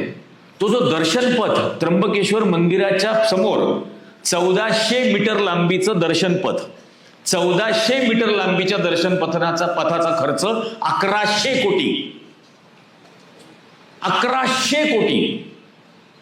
कलेक्टरला विचारल्यानंतर ते सांगतात की 8,000 लोकांना बसता येईल असं एअर कंडिशन वेटिंग रूम, जिथं टॉयलेट्स असतील, बाथरूम असेल, हे सगळं बनवणार. आणि त्यासाठी आडवं येतं म्हणून 2022ला रिनोव्हेशन केलेलं शासकीय रुग्णालय तोडून टाकलं. आता त्या तालुक्यामधल्या ज्या आदिवासी बायका शेअर रिक्षानी, शेअर टेम्पोनी, बसेसनी त्या बस स्टँड पर्यंत यायच्या आणि समोरच्या हॉस्पिटलमध्ये जायच्या, त्या आता जाऊ शकणार नाहीत कारण हॉस्पिटलच नाही. आणि कुंभमेळा 28 महिने चालणार. तेव्हा या बायकांनी कुठं जायचं, आदिवासी बायकांनी? तेव्हा त्यांचं म्हणणं, इथून 14 किलोमीटर लांब अंतरावरती 2 स्वामींनी एक हॉस्पिटल बांधलेलं होतं जे 4 वर्षापासून बंद आहे, ते आम्ही 10 लाख रुपये महिना भाड्याने घेणार आहोत. म्हणजे भिकेचे डोहाळे हाच त्याला शब्द आहे. लोकांच्या आयुष्याची, जीवनाची कवडीची किंमत नाही, कारण नॉन बायोलॉजिकल काहीच घेणं देणं नाही, कशाचंच घेणं देणं नाही. हा जो सगळा प्रकार, आणि मग त्याच्यासाठी रामायणातल्या वेगवेगळ्या गोष्टी, त्याच्यासाठी फालतू माणसं आणणं. अशोक खरातच्या वेळेला मला म्हटले, खूप लोकांचा आग्रह होता की तुम्ही त्याच्याबद्दल काहीतरी व्हिडिओ करा. मी व्हिडिओ करणार म्हटलं, पण मी अशोक खरातबद्दल मला एकही शब्द बोलायचा नाही, किळस येते. त्याच्याकडे जाणाऱ्या बायकांबद्दल मला एकही शब्द बोलायचा नाही. तो त्यांच्याशी काय करायचा त्याच्याबद्दल मला काही बोलायचं नाही. तुमचं समाज म्हणून इतकं अधःपतन का झालं हे कधी विचार करताय का? हे अधःपतन झालं त्याच्या मागे सिस्टेमॅटिक एक कार्यक्रम राबवला गेला. या देशातल्या नागरिकांचा न्याय या संकल्पनेवरचा विश्वास उडायला हवा. या देशातल्या नागरिकांचा शिक्षण या गोष्टीवरचा विश्वास उडायला हवा. या देशातल्या नागरिकांचा कर्तृत्व या गोष्टीवरचा विश्वास उडाला की ते दैववादी होणार, आणि दैववादी झाले की असे फालतू लोकांच्या मागे धावणार. मग तो येडा बागेश्वर पण येऊन काही बोलून जातो इथं छत्रपती शिवाजी महाराजांबद्दल. आत्ता काल का परवाच बोलला, यांच्या उपस्थितीत बोलला त्या लोकांच्या, आणि त्यांनी हे सगळं सहन करायचं. तो एक मवाली इतक्या घाणेरड्या भाषेत शिवीगाळ करतो, त्याला विधानसभेच्या गेटवर अडवलं पाहिजे, खेटरांनी मारण्याची लायकी आहे. तो एका प्रकाशकाला फोन करून अर्वाच्य भाषेत शिवीगाळ करतो. म्हणजे त्याचे एका वाक्यामधलं अर्ध वाक्य असं असतं की माझ्या रक्तात छत्रपती शिवाजी महाराज आहे, आणि उरलेल्या अर्ध्या वाक्यामध्ये तो त्याच माणसाच्या आई बहिणीवरून घाण शिव्या देतो. हे होऊ कसं शकतं? हे असे निर्माण कसे होतात? कारण पुन्हा हेच सामान्य माणसाचा न्याय या संकल्पनेवरचा विश्वास उडाला. सामान्य माणसाचा शिक्षण या संकल्पनेवरचा विश्वास उडाला. कितीही शिका, नोकरीच मिळू देणार नाही. आणि याचं कारण आहे, या 12 वर्षामध्ये इतकं नोकऱ्या का गायब झाल्या याचा आपण कधी विचार करतो का? माझा देशाचा प्रमुख असा असतो जो सांगतो की त्याच्या आयुष्यातली अत्यंत मेहनत कष्ट करून कुटुंब सांभाळण्याची जी 35 वर्ष होती तेव्हा तो भीक मागत होता. त्यामुळे ज्यांनी कष्ट करून कधी स्वतःचं पोट नाही भरलं तो तुम्हाला काय नोकऱ्या मिळवून देणार? करूच शकत नाही. ऐत खाऊ आयुष्यभर, ऐत खाऊ माणूस कधी दुसऱ्यासाठी काहीतरी निर्माण करतो का? कधीच होऊ शकत नाही हे. त्यामुळे न्यायावरचा विश्वास उडवला, शिक्षणावरचा विश्वास उडवला, कर्तृत्वावरचा विश्वास उडवला. मग लागले नवसकर, उपासकर, तापासकर, काय बावळटपणा, आणि त्याच्यामुळे हे निर्माण झालं. आज विश्वास बसत नाही की 2013 साली हाच भारत चंद्रावर पाणी शोधत होता. चंद्रावर पाणी शोधत होता. आज या मशिदीखाली काय आहे, त्या कबरीखाली काय आहे, माझा मुख्यमंत्री काय करतो, वर्षा बंगल्यामध्ये शिंग कुठं पुरून ठेवलेली आहे. अरे सगळा बिंडोकांचा सुकाळ चाललेला आहे. संविधानिक दृष्टिकोन ठेवा, धार्मिक संवर्धता वाढवा, हे माझ्या संविधानाने मला सांगितलेली कर्तव्य आहेत ना. पण याला हरताळ जाणीवपूर्वक स्ट्रॅटेजिकली नेतृत्व फासतं, आणि आपण हसलो की ते न्यू नॉर्मल होऊन जातं. म्हणजे 2014 साली शेवटची बंगलोरमध्ये झालेली जी नॅशनल सायन्स काँग्रेस झाली, दरवर्षी व्हायची पूर्वीच्या भारतात, ती 2014ला शेवटची झाली. त्या सायन्स काँग्रेसमध्ये नॉयन बायोलॉजिकलनी भाषण करताना सांगितलं गणपती प्लास्टिक सर्जरी. म्हणजे जे डॉक्टर असतील त्यांना हे माहिती आहे की असेलच तर at the most organ transplant आहे. पण तिथूनच मूर्खपणा सुरू झाल्यानंतर खाली चढावड होतेच ना, लागतेच ना. मग कोणतरी म्हणतं गोमूत्रामध्ये सोनं असतं, मग आणखीन कोणतरी म्हणतं गाईच्या शेणातून युरेनियम पास होत नाही. मग एक आणखीन येडं आलं, ते म्हटलं की सोलर पॅनलचा वापर वाढल्यामुळे सूर्य थंड व्हायला लागलाय. याचा बाप गेला होता सूर्याचं टेम्परेचर मोजायला. पण हे सुरू होतं, याचं कारण कुठल्या का मार्गाने यांनी चालवलेला नॅरेटिव्ह, यांनी चालवलेला अजेंडा हा कुठे ना कुठेतरी लोक स्वीकारत गेले. माझ्या लहानपणी, म्हणजे मी सरांना मगाशी सांगत होतो की माझ्या लहानपणी इयत्ता 4थी ते 12वी मी रस्त्यावर पेपर विकायचो. मी रोज शांताबाई दाणींकडे पेपर टाकायला जायचो. रोज शांताबाई दाणी माझी शिकवणी घ्यायच्या. हे जे शाळाबाह्य संस्कार वर्ग होते हे बंद पडले. हे संस्कार वर्ग बंद पडले, राष्ट्र सेवा दलाच्या शाखा बंद झाल्या, सेवा दलाच्या शाखा बंद झाल्या, त्यातलं प्रशिक्षण बंद झालं. त्यामुळे आपली संस्कार केंद्र बंद झाली आणि दुसरी कुसंस्कार केंद्र मात्र चालूच राहिली. हे आपण कधी सुरू करणार? आज म्हणजे आत्ता मला इथं काय झालं माहित नाही, 14 तारखेला नाशिकला जेव्हा जयंती झाली ते एलईडीचे डिस्प्ले काय, नंतर डीजे 5-5, 10-10 डीजे एकेका गाडीवरती, करोडो रुपयाचा खर्च. कोणी वर्गण्या दिल्या? कोणी पैसे दिले? हे कोणीतरी पैसे दिल्यानंतर होऊ शकलं ना. करोडो रुपयाचा खर्च झाला कसा?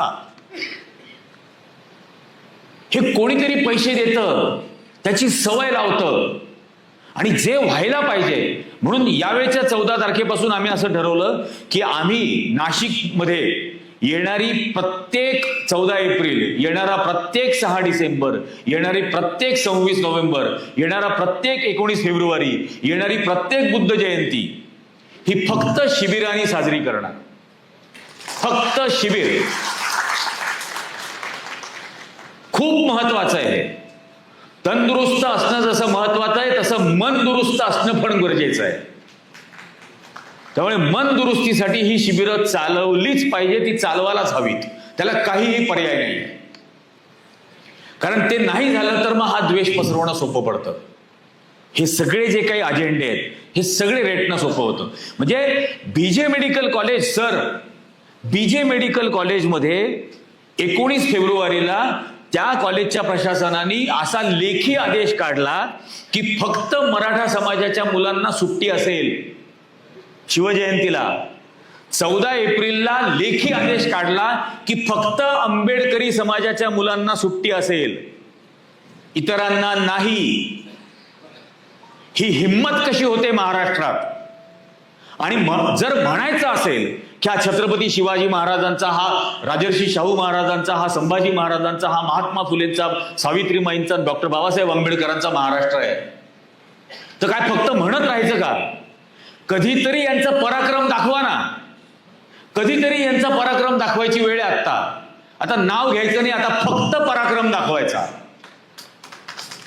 तुमची हिम्मत कशी होते महाराष्ट्रात राहून हे बोलायची? ही वेळ येते आपल्यावरती की महाराष्ट्राला सांगावं लागतं शिवाजी कोण होता. महाराष्ट्राला, ज्यांनी प्रत्येक पाऊल त्या माणसाच्या मार्गावर टाकायला हवं, त्याला हे सांगावं लागतं. हे खूप गंभीर आहे आणि याची आज दखल नाही घेतली तर उद्या भयंकर परिस्थिती निर्माण होऊ शकते. आता हे SIR करणार, जनगणना करणार, म्हणजे मी 2009 साली मी IBN लोकमतचा ब्युरो चीफ असताना माझ्या अहमदनगरच्या एका स्ट्रिंगरनी बातमी पाठवली की सर ही टिकरमध्ये जाईल का खालच्या पट्टीत. आणि मला ग्रूम करायचं होतं ना. ग्रामीण भागातली ही जी सगळी मुलं काम करायला सुरुवात केलेली होती त्यांना ग्रूमिंग पण करणं गरजेचं होतं. त्यांनी बातमी पाठवली. त्या बातमीमध्ये एवढंच लिहिलं होतं की एक दरोडा पडला, त्या दरोड्यामध्ये 5 पारधी समाजाचे आरोपी अटक केलेत. तर मी त्याला म्हटलं हे असं नाही, FIR ची कॉपी पाठव. त्याला कळलं पाहिजे की बातमी कशी घ्यायची, ती डेव्हलप कशी करायची हे.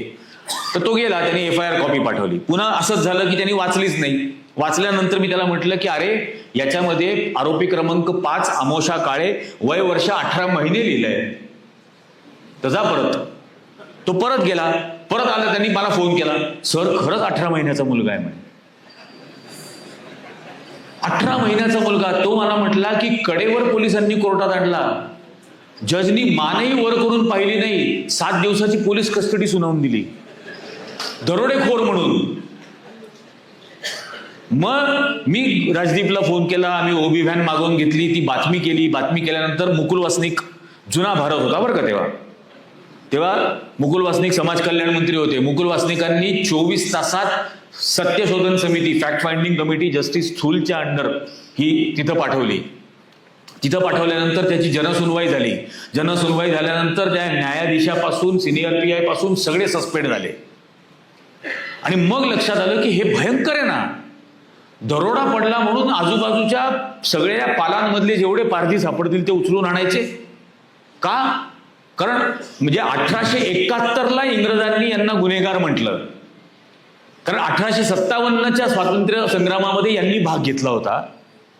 त्यात महाराष्ट्रातल्या जमाती आहेत 42, पारधी, रामोशी, बेरड, मसणजोगी, कैकाडी, कोल्हाटी, माकडखेळ करणारा, डोंबारी, वासुदेव, हे सगळे गुन्हेगार जमात. हो, म्हणजे आता वासुदेव किती निरुपद्रवी, माकडखेळ करणारा किंवा डोंबारी किती निरुपद्रवी, पण हे गावागावात फिरायचे आणि इंग्रजांच्या विरोधातली माहिती क्रांतिकारकांना द्यायचे, म्हणून हे पण जन्मतः गुन्हेगार. हे 1871ला त्यांना गुन्हेगार केलं. भारत स्वतंत्र झाल्यानंतर 1959ला यांना डिनोटिफाय केलं. क्रिमिनल म्हणून नोटिफाय केलं होतं, यांना डिनोटिफाय केलं. यांना डिनोटिफाय केल्यानंतर सुद्धा पोलिसांच्या ट्रेनिंग मॅन्युअलमध्ये हे गुन्हेगारच राहिले आणि ट्रेनिंग मॅन्युअलमध्ये गुन्हेगार राहिल्यामुळे कायम यांना तशीच वागणूक मिळाली. 72 तासापेक्षा जास्त कुठल्याही गावात राहायचा अधिकार नाही. आता रहिवासच नाही स्थायी, त्यामुळे रहिवासी दाखला नाही, त्यामुळे शिक्षण नाही, रेशन कार्ड नाही, रहिवासी दाखला नाही म्हणून मतदार यादीमध्ये नाहीत, रहिवासी दाखला नाही म्हणून जनगणनेत नाहीत, आणि म्हणून कुठल्याच राजकीय पक्षाची गरजही नाही. आणि मग या बातम्या त्यावेळेला मी 58 दिवस या सगळ्या समाजाच्या वस्त्यांमध्ये, पालापालांवर त्यांच्या सोबत त्यांच्या झोपड्यांमध्ये राहिलो. त्यांच्याबरोबर राहून एक डॉक्युमेंटरी बनवली जी मराठीत भटक्यांची पारद आणि डिस्कवरिंग ऑफ द डिस्कवर्ड नावाने इंग्लिशमध्ये अशी केली. तिला रामनाथ गोयंका त्यावेळेला मिळालं होतं, पण जुनं सरकार होतं ते. ही डॉक्युमेंटरी आल्यानंतर रेणके आयोग बनवला गेला. रेणकेंच्या अध्यक्षतेखाली, बाळकृष्ण रेणकेंच्या, त्यांनी देशभरामध्ये सर्वे केला आणि देशभरामध्ये सर्वे करून त्यांनी रिपोर्ट केला की 2011ला यांची लोकसंख्या देशामध्ये 13 कोटी होती. 13 कोटी. आज ती झाली असेल 16-17 कोटी. ही 16-17 कोटी म्हणजे इंग्लंडच्या लोकसंख्येपेक्षा जास्त जनसंख्या आम्ही आमच्या पोटात गुप्तपणे घेऊन फिरतोय, गुप्तपणाने. आणि हे जे बावळटासारखे कायदे काढतात, SIR असेल, त्याच्यानंतर जनगणना असेल किंवा CA NRC असेल, या 15-16 कोटींनी कुठले कागद द्यायचे हो त्यांच्या नागरिकत्वाचे पुरावे म्हणून? काहीच नाहीये ना त्यांच्याकडं. आणि मग 16 कोटी मानवांना तुम्ही काय समुद्रात बुडवणार आहात? कुठल्या तुरुंगात ठेवणार आहात? पण काहीही विचार करायचा नाही. हे आत्ता जे महिला आरक्षणावरून गोंधळ घातला अख्खा, नारी सन्मान. तो कोण बोलतोय नारी सन्मानाबद्दल? मला एक बाई माहिती आहे जिला सन्मान मिळण्याची अत्यंत गरज आहे. ती 44 वर्ष सन्मान मिळण्याची वाट पाहते. जसोदा 44 वर्ष वाट बघतेय. तिचा सर्वात पहिला इंटरव्ह्यू मी केला होता की अशी अशी आहे, हे मी इंटरव्ह्यू केला होता. याच्या गावात त्यावेळेला मी गेलो होतो, तेव्हा यांच्या गावातला एकही माणूस मला असा भेटला नाही ज्यांनी सांगितलं की याच्याबरोबर मी शाळेत जात होतो. एकही माणूस नाही संपूर्ण गावात. आता जो शाळेचा दाखला नाही दाखवू शकत तो माझ्याकडे सगळे कागद मागू राहिला, सगळे कागद.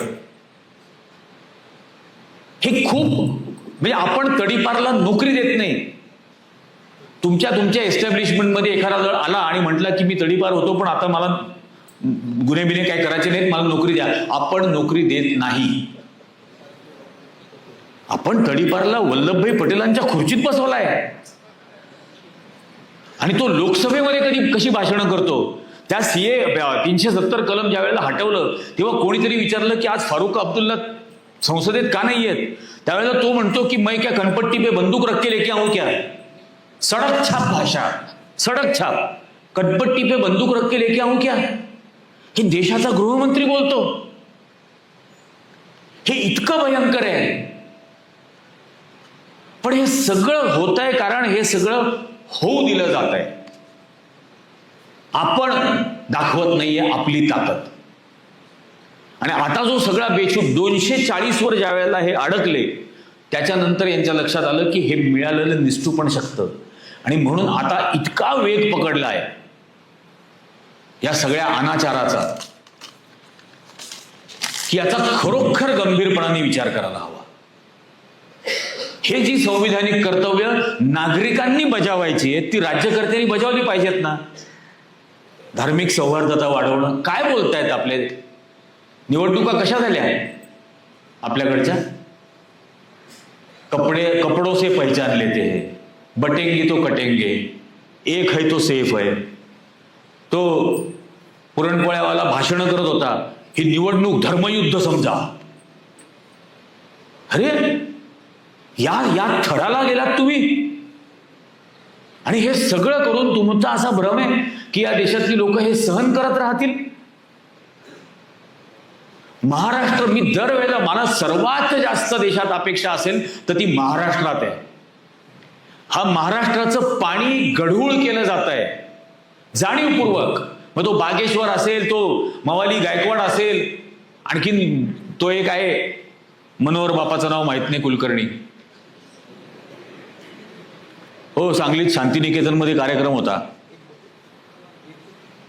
नाही, तिथं मी कार्यक्रमाला गेलो. माधवराव माने नावाचे स्वातंत्र्य सैनिक 100वा वाढदिवस तो साजरा करण्यासाठी बोलावलं. तिथं मी गेलो तर गाडीतून उतरल्याबरोबर तो पोलीस अधिकारी आला. मला म्हटलं की ते संभाजी भिडे हे नाव नाही घ्यायचं. त्यांच्याकडे 10,000 धारकरी आहेत, तलवारी बिलवारी असतात, ते हल्ला करतात. आणि 4 दिवस आधी त्यांनी भाषण केलं होतं की 15 ऑगस्ट हा स्वातंत्र्य दिन नाही, हा काळा दिवस आहे. 4 दिवस आधी. मग मी तिथं गेल्यानंतर म्हटलं की मला पोलिसांनी असं सांगितलंय की याच्याबद्दल नाही बोलायचं. म्हटलं मला त्याच्याबद्दल बोलायचंच नाही, मला मनोहर कुलकर्णी बद्दल बोलायचंय. त्यामुळे तुम्ही जे नाव घेतलं त्याच्याबद्दल मी बोलणार नाही. आणि दुसरं नाव जे आहे ते नाव मी असं घेतो की मनोहर बापाचं नाव माहित नाही, कुलकर्णी. आणि असं घेतो याचं कारण त्याला पण माहित नाही, कारण त्याला माहित असतं त्यांनी लावलं असतं ना. तो लावत नाही म्हणून मी असं म्हणतो बापाचं नाव माहित नाही, कुलकर्णी. तर म्हणजे त्या माणसाने असं सांगितलं की हा 15 ऑगस्ट हा स्वातंत्र्य दिन नाहीये. मग हे आपण ज्यांचा 100वा वाढदिवस साजरा करतोय ते स्वातंत्र्य सैनिक आहेत की नाही म्हटलं. या सांगली जिल्ह्याला क्रांतिसिंह नाना पाटलांचा जिल्हा म्हणायचं की नाही, जर त्याचं म्हणणं असेल की क्रांती झालीच नाही तर. त्यामुळे मला हे मान्य नाही. मला असं वाटतं हा स्वातंत्र्य दिन आहे.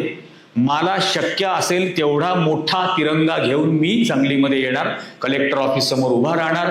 या लोकांच्या धारकऱ्यांनी माझे तुकडे करून टाकले तरी माझी काही पर्वा नाही, कारण गुन्हा मी करणार नाहीये, ते करणार आहेत. लॉ अँड ऑर्डर जपण्याची जबाबदारी तुमची आहे आणि तुम्हाला सुद्धा तुमची जबाबदारी पार पडता यावी म्हणून पगार मिळावा यासाठी कर आम्हीच भरतो. त्यामुळे तुम्हाला काय करायचं तुम्ही करा. मी येणार आणि मी स्वातंत्र्य दिन साजरा करणार. आणि 15 ऑगस्टला तुम्हाला यायचं असेल तर तुम्ही पण या. आणि मी झेंडा घेऊन गेलो 15 तारखेला 8 दिवसांनी. त्यावेळेला 8,000 लोक आले कलेक्टर ऑफिसच्या समोर. तिथल्या कलेक्टरचं म्हणणं की एकाही स्वातंत्र्य दिनाला त्याच्या करिअरमध्ये त्यांनी महाराष्ट्रात एवढी लोक एका ठिकाणी आलेली पाहिली नाही, सरकारी कार्यालयासमोर, सरकारी कर्मचारी सोडून. हे पुन्हा पुन्हा हे सांगण्याचं कारण हे सर्व होऊ शकतं. आपण आपली ताकद दाखवायला पाहिजे, आपण आपलं सार्वभौमत्व सिद्ध करायला हवं. हे जर करू आणि हेच ते योगदान आहे जे बाबासाहेब आंबेडकरांनी दिलं. मला जेंडर न्यूट्रल राहा म्हणून सांगितलं स्वतंत्र भारताच्या जन्माच्या दिवसापासून. मला रेस न्यूट्रल राहा म्हणून सांगितलं. या देशातल्या आदिवासींना, या देशातल्या महिलांना, या देशातल्या मागासवर्गीयांना, या देशातल्या ओबीसीजना कोणतंही आंदोलन न करता पहिल्या दिवसापासून ते सर्व अधिकार मिळाले जे JRD टाटांना मिळाले. पहिल्या दिवसापासून. आणि हे जे म्हणजे मगाशी मी जे मतदार यादीचं उदाहरण सांगितलं, 18,92,00,000 मतदार यादीमध्ये नाव येणं ही अनमोल गोष्ट होती. हे आज जे येडे बोलतात ना 70 वर्षात काय केलं, 5,000 वर्षात जे या देशात झालं नव्हतं ते पहिल्या 2 वर्षात झालं. या देशातल्या महिलांना, या देशातल्या मागासवर्गीयांना, या देशातल्या अल्पसंख्याकांना काहीही ठरवायचा अधिकार नव्हता. त्यांना पहिला हा अधिकार मिळाला की त्यांचं सरकार ते निवडू शकतात. त्या सरकारकडे त्यांनी निवडलेल्या प्रतिनिधीच्या मार्फत त्यांच्या अपेक्षा, त्यांच्या शंका, त्यांचे प्रश्न, त्यांच्या समस्या, त्यांच्या आकांक्षा हे सर्व मांडू शकतात. आणि नाही पसंत आलं काम तर त्यांना घरी पण बसवू शकतात. आणि हे जे नेहरूंनी शेवटी जे लिहिलं की हे वास्तवात आलंय कारण याची कोणीतरी कल्पना केली होती. आज खूप जणांना असं वाटतं की काय करायला हवं, काय केलं म्हणजे हे बदलेल. माझं एवढंच म्हणणं आहे, कल्पना करा, कल्पना करा. कारण मोदींचं काय करायचं, शहांचं काय करायचं, फडणवीसचं काय करायचं याचा विचार करण्यापेक्षा याचं कारण ही लक्षणं आहेत, आजार नाही. आजार रेशीम बागेत आहे. आजारावर उपचार होणं गरजेचं आहे. आजारावर उपचार झाला तर लक्षणं आपोआप पळून जातात. त्या आजारावर उपचारासाठी काय करायचं याची कल्पना करायला सुरुवात करा. हजारो कल्पना सुचतील, हजारो. म्हणजे त्या आंदोलनांच्या सुचतील, प्रबोधनाच्या सुचतील, शिबिरांच्या सुचतील, प्रशिक्षणाच्या सुचतील, केडर डेव्हलप करण्याच्या सुचतील, सर्व प्रकारच्या कल्पना सुचू शकतात, त्याचे मार्ग सुचू शकतात. कल्पना तर करा. आपली कुंठित नाही झालेली ना बुद्धी. आणि त्यांना काय वाटत असतं की ही संविधानाने दिलेली मूल्य ही अशीच उधळून लावू शकतात. हे दिलेलं संविधान, या संविधानाने दिलेले स्वातंत्र्य, त्या संविधानाने दिलेले अधिकार, हक्क हे असे एका मिनिटात, 2 वर्षात, 3 वर्षात हे बुलडोज करू शकतात. हे होऊच शकत नाही. त्या संविधानासाठी म्हणजे हे संविधान या सर्व रोग बाळगणाऱ्या लोकांना काय सांगतंय. छोटीशी कविता आहे. मैं कोई मुल्क नहीं हूं कि जला दोगे मुझे, कोई दीवार भी नहीं कि गिरा दोगे मुझे, कोई सरहद नहीं कि मिटा दोगे मुझे, ये जो मेज पर पूरी दुनिया का नक्शा तुमने बिछा के रखा है इसमें कावाक लकीरों के सिवा कुछ भी नहीं, तुम मुझे इसमें कहां ढूंढते हो. मैं एक अरमान हूं दीवानों का, एक सख्त जा ख्वाब हूं कुचले हुए इंसानों का.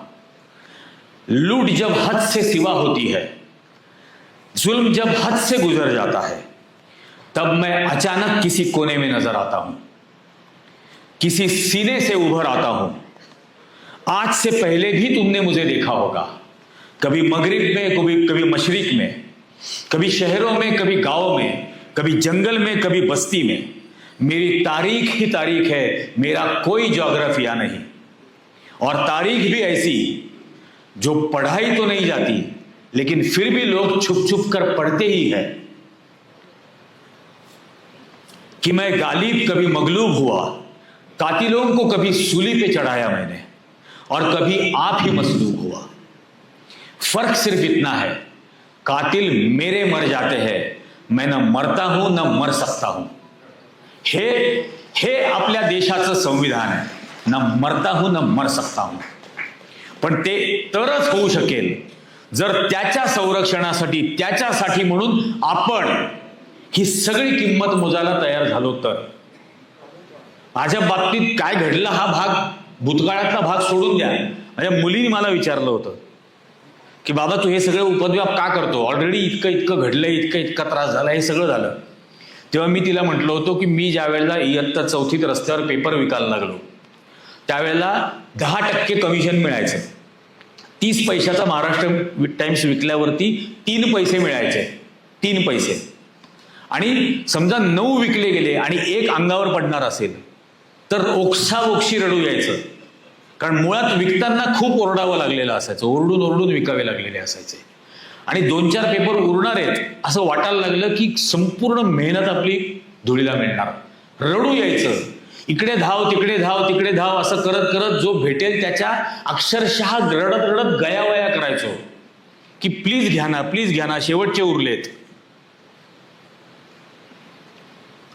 त्यावेळेला हे जे माझ्या आयुष्यामध्ये रोज 2-4 माणसं भेटली त्यांना कदाचित पेपर विकत घ्यायचा नव्हता, पण त्यांना त्या 4थीतल्या मुलाची दया आली की एवढं ऊन आहे, एवढा पाऊस पडतोय, एवढी थंडी आहे, तरी हे येडं धावतंय, ओरडतंय. त्याची दया आली, कीव आली, म्हणून त्यांनी माझ्याकडून पेपर विकत घेतला. ते रोज मला भेटलेली जी 2-4 माणसं होती, त्यांचे माझ्या आयुष्यामध्ये अनंत उपकार आहेत. आणि त्या सर्व लोकांची मला नावं माहीत नाहीत, त्यांची जात माहीत नाही, त्यांचा धर्म माहीत नाही, त्यांचा पंथ माहीत नाही, मला काहीच त्यांचं माहीत नाही. पण त्यांच्यामुळे मी शिकू शकलो, त्यांच्यामुळे मी शिकलो. मी जे शिकलो ते हे शिकलो. स्वातंत्र्य, समता, बंधुता, धर्मनिरपेक्षता, न्याय, हे त्याच्यातून मी शिकलो. त्या लोकांमुळे, त्या अज्ञातांमुळे. त्या अज्ञातांचे ऋण जर मला फेडायचे असतील तर याच मूल्यांसाठी मला भांडत राहावं लागेल, कारण हेच उपकार त्यांनी माझ्यावर केले. आणि म्हणून मी हे करणार आणि करत राहणार. आणि हे काहीही करू शकणार नाहीत, काही. कारण जिथं जिथं तुम्ही यांच्या समोर विवेक घेऊन जाता, लॉजिक घेऊन जाता, तिथं यांना पळता भुई थोडी होऊन जाते. अक्षरशः पळता भुई थोडी होते. म्हणजे हे राम मंदिराच्या वेळेला, ज्या वेळेला बावळटासारखे फिरत होते ना अक्षता वाटत बिटत, तेव्हा मी राहतो तिथं आले. मी खाली गेलो, गेट लावून घेतलं. म्हटलं आतमध्ये नाही यायचं. म्हणजे का बरं? तर म्हटलं ते बोर्डावर काय लिहिलंय तुम्ही? तर म्हणे अक्षता. म्हटलं अक्षता म्हणजे काय असतं? म्हणे हे तांदूळ. म्हटलं अरे याला अक्षता म्हणतात, तू जे लिहिलंय ते अक्षदा आहे, त्यामुळे तू जे लिहिलंय ते घेऊन ये. मग त्याला कळेल ना आता काय करायचं. मला म्हणे असं काय करता, रामायणात आपलं नाशिकचं केवढं महत्व आहे. म्हटलं मग भारतातलं पहिलं अपहरण नाशिकला झालं, काय महत्व आहे. म्हटलं आता अपहरण झालं तर कसं झालं बाबा? कारण लक्ष्मण रेषा आखली होती, ती ओलांडून जो कोण आतमध्ये येईल तो जळून जाईल सांगितलं होतं. मग रावण का नाही जळला? तर म्हणे नाही, सीताच ओलांडून बाहेर गेली. म्हटलं का? तर म्हणे त्याला भिक्षा द्यायला. म्हटलं अरे त्याची लंका सोन्याची होती, त्याला काय भिक्षा द्यायची? म्हणे नाही, तो साधूच्या वेशात आला होता. म्हटलं मग रामायणाचं पहिली शिकवण ही आहे, साधूच्या वेशात येणाऱ्यांपासून सावध राहा.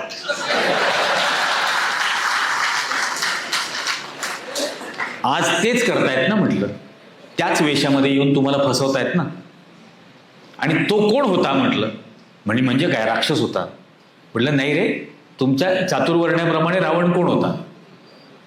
मग त्याला उत्तर माहिती असून सुद्धा द्यायची हिंमत नाही. तर म्हटलं मग साधूच्या वेशातला राक्षस एवढं त्याचं झालं. म्हटलं मग साधूच्या वेशातल्या त्या माणसांना राक्षस म्हणायचे तेव्हा. आणि म्हणून रामाने अयोध्येला परत आल्यानंतर रावण जाळायला सुरुवात केली, की प्रजेच्या लक्षात राहावं की कोणापासून सावध राहायचं आहे, म्हणून दरवर्षी जाळायचा. तर परत तेच झालं ना, विवेक आला की डिमॉलिश. मग मला म्हणे की हे झेंडे तरी घ्या. म्हटलं हे काय झेंडे? म्हणजे भगवे झेंडे. म्हटलं हे कोणाचे? म्हणजे रामाचे. म्हटलं रावणाचा कुठल्या रंगाचा होता? म्हणजे म्हटलं अरे क्षत्रिय रामाचा जर भगवा रंगाचा झेंडा होता तर ब्राह्मण रावणाचा कुठला रंगाचा झेंडा होता? हिरवा होता का, पिवळा होता का, निळा होता का, लाल होता, काय होता? भगवाच होता ना. हो. म्हटलं कौरव आणि पांडवांचे कुठल्या रंगाचे झेंडे होते? म्हणे सेम होते. म्हटलं मग आपापसात लढून लाखो लोक मेलेणार आहे. म्हटलं त्याच्यापेक्षा बरं आहे ना हा तिरंगा, तोच आमच्या बिल्डिंगवर आम्ही लावतो, तोच लावणार. काय मग ते झालं सगळं, प्राणप्रतिष्ठा वगैरे. परत आले, पेढे घ्या. म्हटलं कशाबद्दल? मग प्राणप्रतिष्ठा झाली ना म्हणे. म्हटलं अरे कशाचे पेढे वाटता रे तुम्ही? म्हणजे म्हटलं अरे सगळी शुभ कार्य ही तुमच्या हिंदू धर्माप्रमाणे नवरा बायको एकत्र बसून करतात. फक्त अशुभ कार्य जेवढी असतात, अंतिम संस्कार असेल, श्राद्ध असेल, वर्षश्राद्ध असेल, हे एकटा पुरुष करतो. मग अशुभ कार्याचे पैसे वाटतो का तू? पेढे वाटतोय का तू? म्हटलं अशुभ कार्य केल्याचे नाही. असं नाही. म्हटलं हा दुसरी गोष्ट, तिथं 2 जण होते. म्हटलं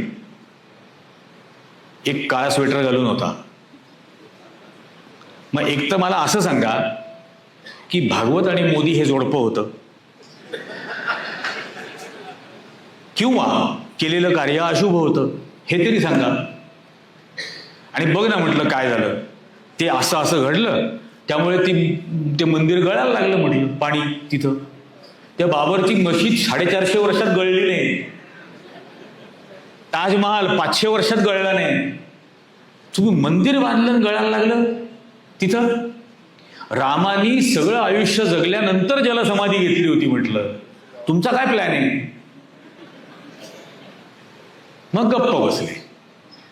पण म्हणून सतत सांगणं आहे की विवेकाने विचार करायचा, तर्काने विचार करायचा आणि विवेकाने केलेला विचार बोलायचा. जरी विवेकाने विचार करणाऱ्या दाभोळकर, पानसरे, कलबुर्गी, गौरी लंकेश यांचे सगळ्यांचे खून झाले असले तरीही त्याच पद्धतीने बोलायचं. यांचे खून होतात कारण त्यांचा विवेक हा यांना डिमॉलिश करत असतो, बुलडोजर न लावता डिमॉलिश करतो. म्हणून ते विवेकाला घाबरतात आणि म्हणून बोलणं गरजेचं आहे. जर बोलण्याचं स्वातंत्र्य राहिलं तरच लोकशाही टिकेल. म्हणजे मला काय पटतं आणि काय नाही पटत हे जोपर्यंत मी बोलूच शकत नाही तोपर्यंत त्या लोकशाही या शब्दाला काही अर्थच नाही. आणि म्हणून बोलणं गरजेचं आहे. आदमी मरने के बाद कुछ नहीं सोचता, आदमी मरने के बाद कुछ नहीं बोलता. कुछ नहीं सोचने पर या कुछ नहीं बोलने पर आदमी मर ही जाता है. त्यामुळे तसं मृतवत जर जगायचं नसेल तर उभे राहा आणि बोला. तुम्ही नुसतं बोलायला लागलात की यांना पळताभुई थोडी होईल. आणि तो बोलण्याचा अधिकार, ते बोलण्यासाठी लागणारी बुद्धी, त्या बुद्धीसाठी लागणारा शिक्षणाचा अधिकार, हे सर्व या महामानवाने आपल्याला दिलं, डॉक्टर बाबासाहेब आंबेडकर. आणि त्यांचे हे जे अनन्वित ऋण आपल्यावरती आहे ते ऋण फेडणं अत्यंत गरजेचं आहे. आणि हे ऋण पिढ्यानपिढ्यांचं आहे आणि म्हणून ते फेडणं खूप गरजेचं आहे. आज मला या कार्यक्रमात बोलावलं, बायोलॉजिकल असल्यामुळे ऐकून घेतलं सर्वांनी. याबद्दल आयोजकांचे आणि तुमच्या सर्वांचे अगदी मनपूर्वक आभार. जय हिंद, जय भीम, जय महाराष्ट्र.